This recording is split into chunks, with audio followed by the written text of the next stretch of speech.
आणि वातावरण धगधगलेले असते. प्राणांचं बलिदान देऊन सैनिक राष्ट्राचं रक्षण करत असतात.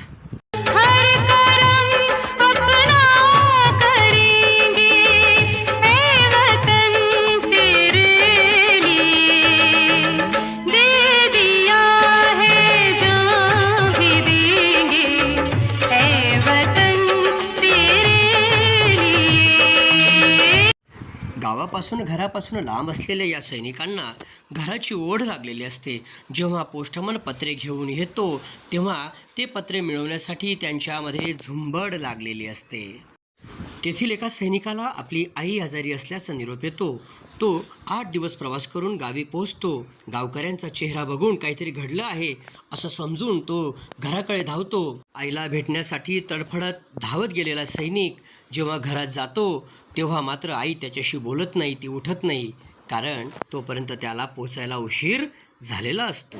चला तर मग आज आपण येथे एक सुंदरसे नाट्य पाहणार आहोत. त्या नाट्याचे नाव आहे पण थोडा उशीर झाला.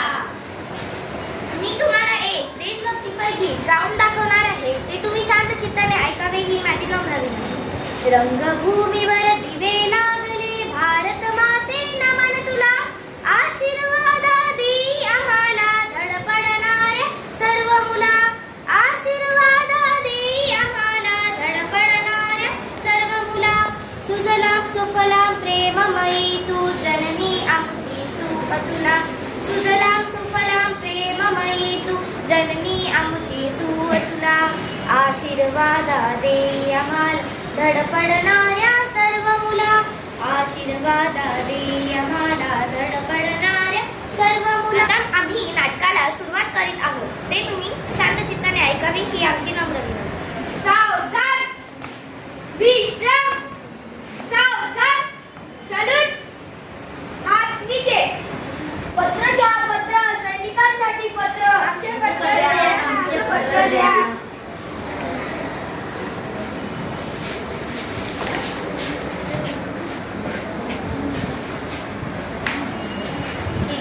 आई है चिट्ठी आई है, चिट्ठी आई है, चिट्ठी आई है, बड़े दिनों के बाद बेवतनों से याद, चिट्ठी आई है, चिट्ठी आई है.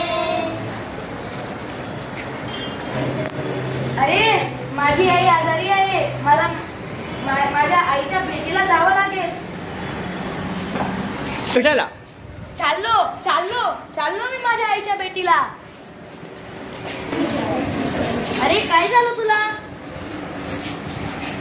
अरे तुला काय झालं? तुला रे?